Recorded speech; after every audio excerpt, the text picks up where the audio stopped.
the best amateur in the world. Golub was definitely one of the best during his amateur days. As we take a look at the tail of the tape, you see a significant height advantage. And for Golub, who I think has the sensibilities of a boxer, although he definitely likes to get in there and brawl, it's going to be an interesting physical matchup for him against a smaller opponent in Carneiro. There you see the 16 wins, 12 coming on knockouts. Ivan Golub, a feared puncher. Yeah, pretty much any fighter coming out of Eastern Europe, Ukraine or Russia, they can fight. Their program, their amateur program, has taken off so much in the last 10 years. They're all fantastic fighters. Let's go inside the ring and get the official introduction with these two fighters with Victor Olive. Okay, ladies and gentlemen, DeBella Entertainment, Pinnacle Boxing, and Watson Chevrolet presents Broadway Boxing Live on UFC Fight Pass. Brought to you by Gallardi Insurance and Azad Watches. This is an 8-round junior middleweight fight. Fighting out of the blue corner with a record of 25 wins, 10 by defeat, 23 knockouts. He hails from Sao Paulo, Brazil. Let's welcome Joaquim Carneiro. And his opponent fighting out of the red corner with a record of 16 wins, only 1 defeat, 12 by knockout. He hails from Brooklyn, New York.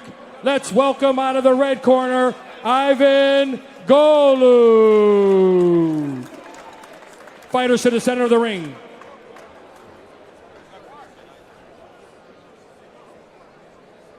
Gentlemen, I gave you specific detailed instructions on lock and where you got to do. Protect yourselves at all times. Obey my commands. Let's go.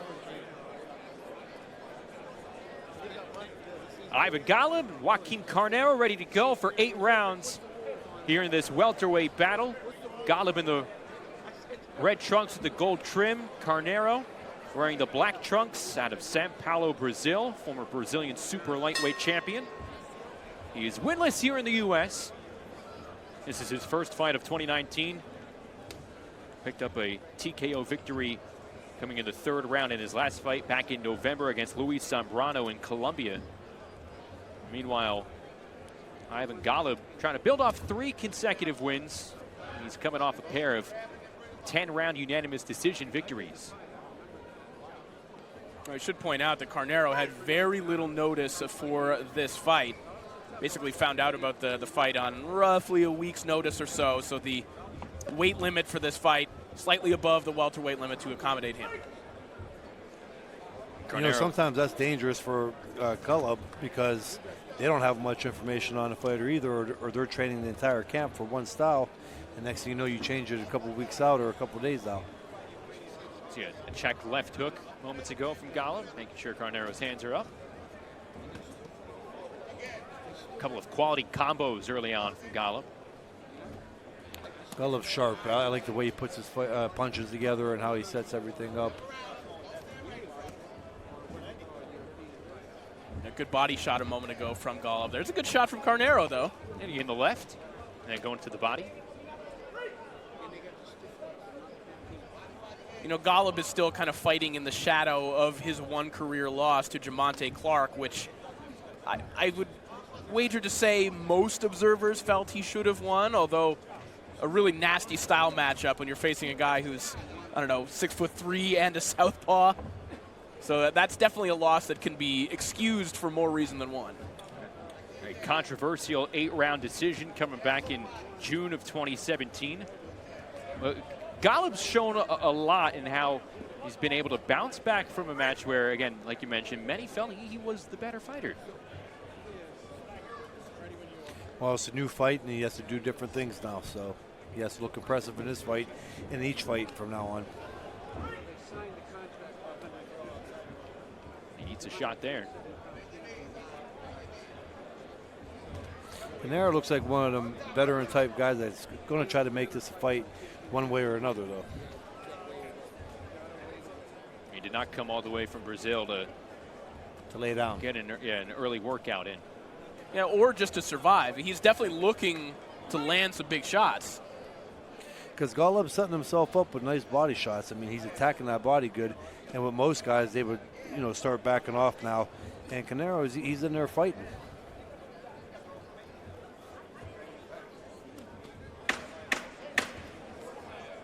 First round of action winding down here in Western Pennsylvania between Ivan Golub and Joaquin Carnero.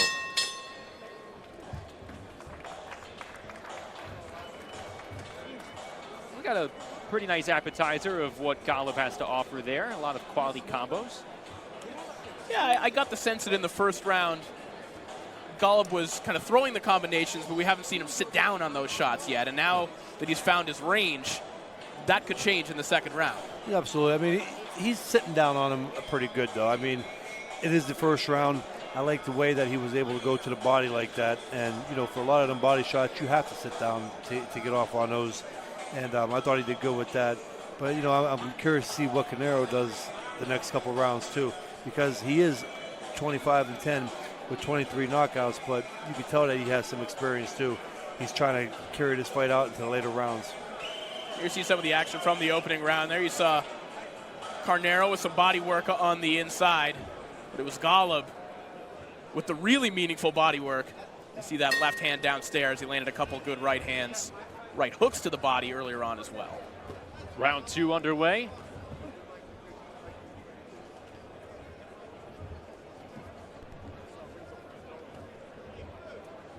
Golub measuring the distance with his jabs. A lot of southpaws tonight. 4 southpaws in 2 fights. That should have been Night of the Southpaws instead of Night of the Contenders. That's right. It's rebranded.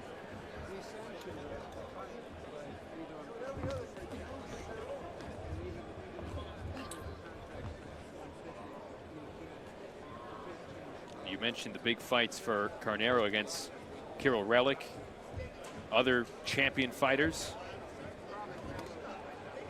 Nice body shot there. Trying to go for 2 consecutive wins for the first time since fall of 2015. And again, winless so far in 3 prior fights in the U.S.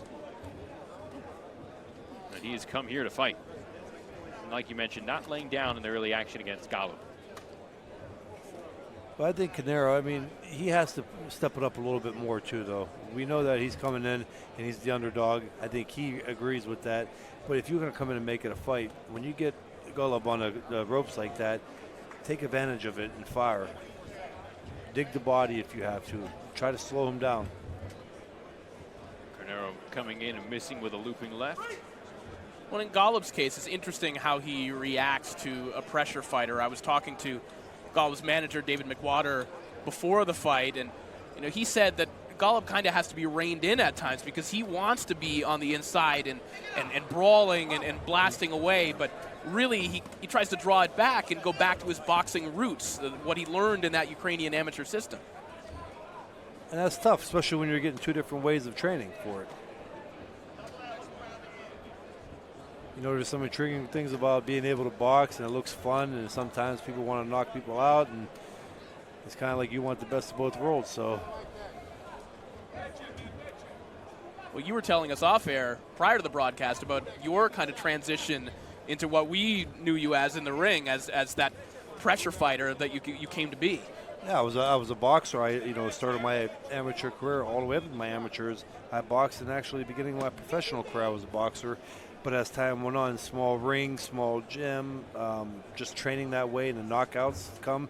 And when you start getting the knockouts, it's in the back of your head, and you want to knock everybody out. Carnero with a couple of shots landing there. First, a quality body shot, and then clipping Golub with a left cross. Beg your pardon, left hook.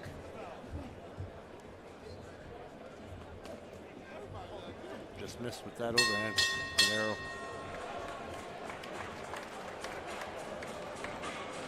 Golub throwing a lot more punches in round 2. Carnero, though, landing a few of his own near the end. Yeah, Carnero started to pick it up towards the end of that round. We'll take a look at some of the action. See Golub putting a little bit more heat on his punches here in the second round, getting a little bit closer to Carnero. You're right, but Carnero was picking it up a little bit at the end of the round. He was doing different things. He even got Wilder for a second trying to land the haymaker. What I liked about Golub in this round is that for good portions of it, he was the one backing Carnero up. He wasn't just allowing Carnero to come towards him. So a different look from Ivan Golub, and you'd have to think if he keeps putting this kind of pressure on Carnero, we could see the 13th knockout of his pro career. I like what I see from Golub tonight. I mean, he's mixing it up, and he's comfortable in there, and that's what you want to see with a young guy like that.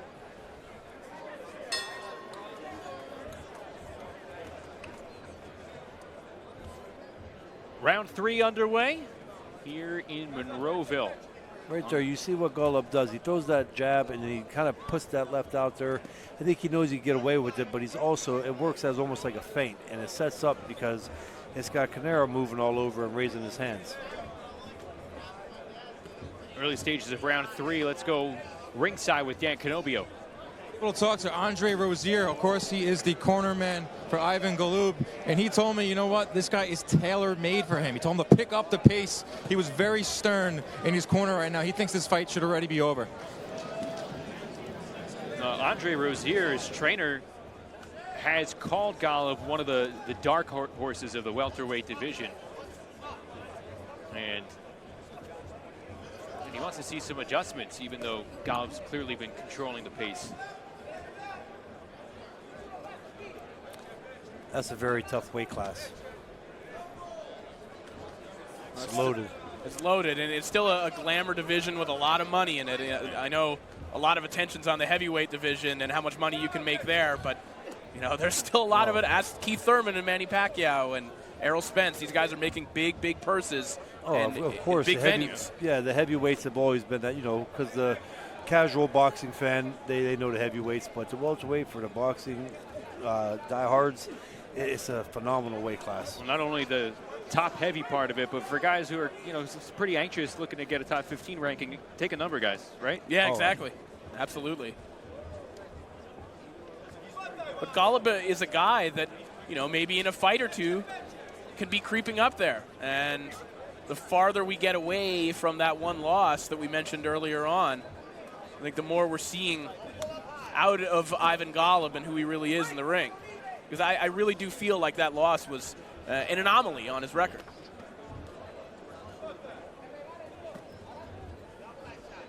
So far, he is 3 fights removed from that defeat to Jamonte Clark back in Toledo, Ohio. He's looking good tonight, though. I like what I see. I like his ring generalship. You know, when Carnero's coming in, how he gets away, how he uses the ropes, how he grabs. When he's on the attack, how he sets his punches up and goes to the body and head. I think the question when it comes to Golub moving forward is he the puncher that his record suggests? Or has he been getting all these knockouts simply by being a better boxer than everyone? But when he moves up, will that power translate, or will he kind of morph into more of a master boxer? Well, that's why I said earlier, you know, he has 23 knockouts out of 25. We don't know what type of opponents those were, but he still has some, because 23 out of 25, you got to be able to hit somewhat.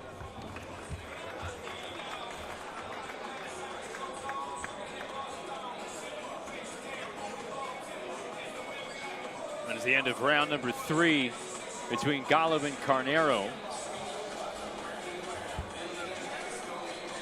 Mentioned Golub's impressive amateur record. 5-time Ukrainian national champ. Bronze medalist at the 2006 Junior World Championships. And a bronze medalist at the 2009 World Championships.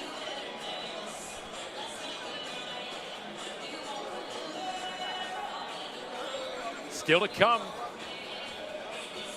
Here on the night of the contenders, Eric Walker making his return to the ring after season 5 of the Contender, and then Eugene Kitrov in action against Gabriel Pham as we take a look at some of the action from the 3rd round. Yeah, Golub just continuing to walk Carnero down with slow, steady pressure, good fundamentals, and a good punch variety.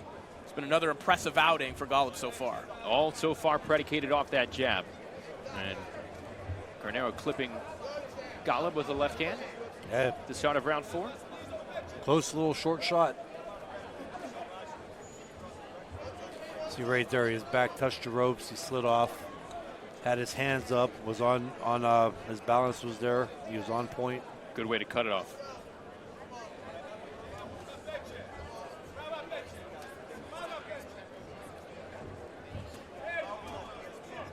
Strong shot to the body, maybe a tad low. Ooh. You know, Carnero does a lot of things good too. He's a slick vet, I guess, to put it that way, with the experience. And you can tell he also is somewhat of a survivor. I mean, he keeps the hands up. He's awkward to fight. He can make it a little frustrating sometimes. He protects that body well. I was going to say, he's hard to hit clean all the time, too, right? He knows how to roll. He always has his hands up, as you said. Yes.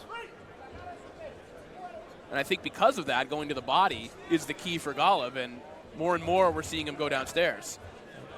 Now it's getting a little dangerous. I see, you know, Carnero's throwing those looping left hands. So Golub, he can't get lazy in there with that because he can get caught. Another one. And Golub comes inside to work the body.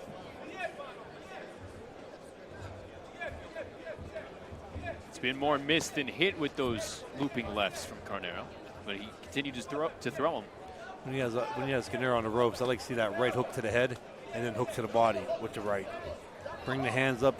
Carnero won't see that coming, and I'll take a lot of air out of him.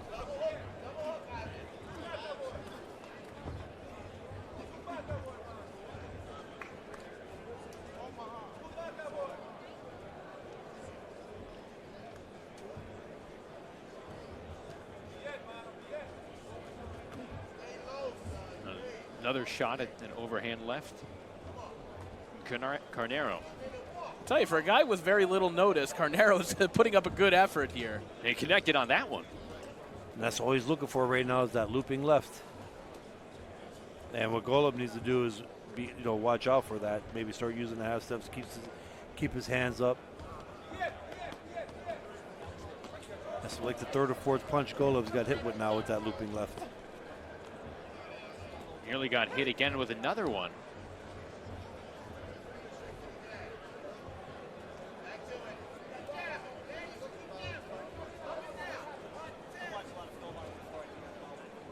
Carnero trying to come in with an uppercut. Closing seconds of round 4. Good dodge by Golub. Good round.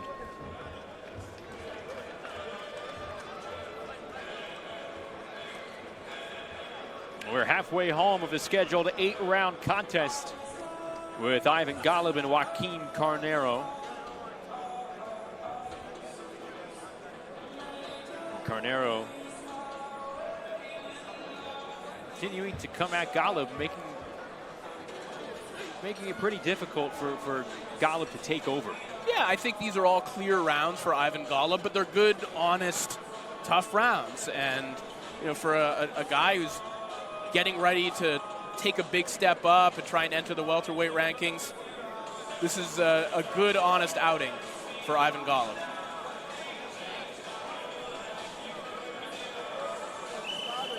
But do you think at some point in a fight like this, for him making that step to the next level, that you need to take a guy like Carnero out in the mid to later rounds before at least the end of the fight? I would think his promoter and his manager would definitely like that. You know, I think so too. Might be more marketable. Along with Corey Erdman and the former middleweight champ, Kelly Pavlik, I'm Justin Shackle from Monroeville, Pennsylvania, just outside of Pittsburgh on the night of contenders here on Broadway Boxing. Round 5 between Ivan Golub and Joaquin Carnero. Golub in the red trunks with the gold trim, fighting out of Brooklyn, putting his 16-1 record on the line against Carnero, former super lightweight Brazilian champ. Golub really using that jab, Golub is. Building off the jab moments ago in the corner. Now back to the middle of the ring. And again, as we were talking about before, it may be unfair to expect these, like, you know, lightning viral knockouts from Ivan Golub all the time, because that may not be who he is as he's now stepping up in competition. He may be the guy that can outbox most people in this division, but he may not be the thunderous puncher that he was portrayed as earlier in his career. Absolutely, and what I was touching on with that is, I think Golub, you know, but in a fight going to that next level, if not a stoppage, close to it. Right. You know, you have to be very dominant. He looks sharp. I'm impressed with how he's fighting tonight. I'm just saying, you know, in the future, that may be something what some of the promoters or other people are looking at too. The body, sanctioning bodies. Talking about the body, Golub shoving that right into the stomach of Carnero, and that wasn't the first one either. That was just a jab to the body, a hard right hand jab downstairs, produced a knockout. Excuse me, a knockdown. Carnero needing to take a knee. Golub moments earlier was taking it to him in the corner. That same corner he's in now, and that's going to do it. This one's going to get stopped here in the 5th round. And you see the disappointment on the face of Joaquin Carnero. And our referee, Gary Rosado, stepping in. A little quick. 22 years of experience. This one is over in round number 5.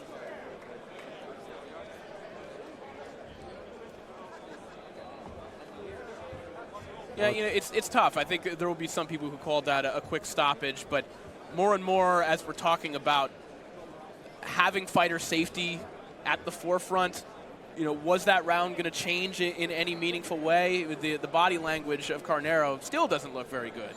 And, you know, Golub, that's what he needed in that fight. And he went out there, he got it. Let's get a round of applause for the fighters, ladies and gentlemen. Let's hear it. I agree. I think it was stopped early. Takes a lot of guts to come in shot, this ring. You know, Takes a lot of guts. That's what he needed. So Golub improves to 16-1. He gets his 13th knockout of his career, and he's now won 4 straight. Corey, like we were mentioning, further and further gravitating away from that controversial decision against Jamonte Clark. Yeah, he's making us forget about it with Ladies and gentlemen, the result of the match. Fight, and he's a guy who's knocking on the Winner door by of TKO, contention, 1 minute 52 the seconds of welterweight round division. number 5, Ivan Golub.